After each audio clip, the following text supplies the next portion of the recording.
My husband used to beat me. That was how I ended up out there that evening behind our house, just past the bushes, through the tall grass, in front of the pipeline.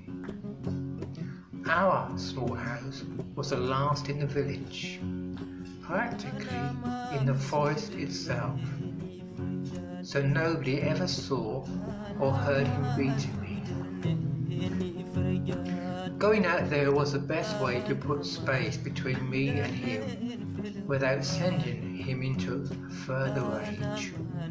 When I went behind the house, he knew where I was and he knew I was alone. But he was too full of himself to realise I was thinking about killing myself. My husband was a drunk, like too many of the members of the Niger Delta People's Movement. It was how they all controlled their anger and feeling of helplessness. The fish, shrimps and crayfish in the creeks were dying. Drinking the water shivered women's wounds and eventually made men urinate blood. There was a stream where I had been fetching water. A flow station was built nearby, and now the stream was rank and filthy, with an oily film that reflected rainbows. Cassava and yam farms yielded less and less each year. The air left your skin dirty and smelled like something preparing to die in some places. It was always daytime because of the noisy gas flares. My village was shit. On top of all this, People's Movement members were getting picked off like flies.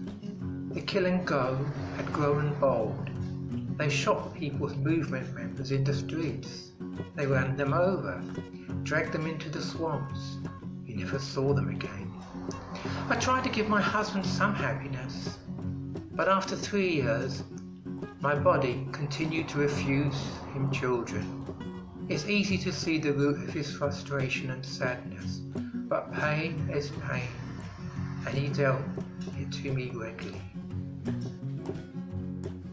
My greatest, my only true possession was my father's guitar.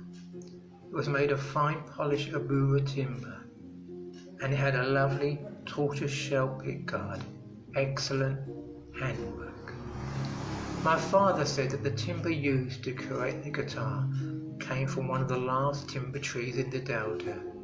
If you held it to your nose, you could believe this. The guitar was decades old and still smelled like a fresh cut wood, like it wanted to tell you its story because only it could. I wouldn't exist without my father's guitar. When he was young, he used to sit in front of the compound in the evening and play for everyone. People danced, clapped, shut their eyes and listened. Cell phones would ring and people would ignore them. One day, it was my mother who stopped to listen. I used to stare at my father's fast long fingers' hand when he played. Oh, the harmonies. He could wing anything with his music. Rainbow, sunrises, spider webs sparkling with morning dew. My older brothers weren't interested in learning how to play, but I was.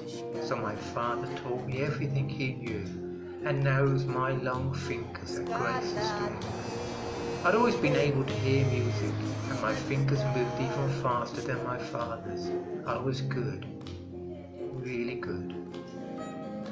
But I married that stupid man, Andrew, so I only played behind the house, away from him.